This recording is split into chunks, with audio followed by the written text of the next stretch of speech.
রাম হরি রাম হরি মূল মর্ম হে থাক ধীর ধৈ তা ধীর খেতে তাকে শিখাই ধীর ধৈ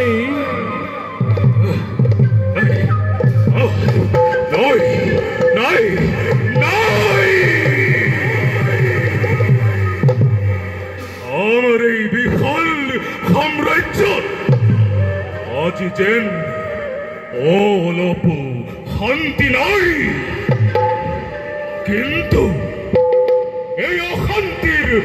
মূল কি তাক মই আজিও নির্ধারণ করিব পৰা নই যি গজকেতুৰ নাম শুনিলে পৃথগত হয় কম্পমান যাৰ পুত্ৰদ্বয় সিংহ কেতু আৰু ইন্দ্ৰ কেতুৰ প্ৰবল পৰাক্ৰমত সৌ আকাশ মাৰ্গত সূৰ্যৰ ৰথো ৰৈ যায় আৰু যাৰ সেনাপতি কনক পংকজ বাহুৰ বলত কোনেও গজকেতুৰ ৰাজ্য আক্ৰমণ কৰিবলৈ সাহস নকৰে এই গজকেতুৰ আজি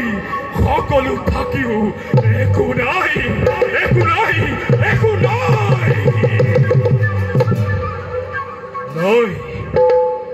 এনেকৈ নহব ইয়াৰ ব্যৱস্থা মই কৰিব লাগিব যাওঁ এই বিষয়ে মই পুত্ৰদ্বয় আৰু সেনাপতিৰ লগত আলোচনা কৰোগৈ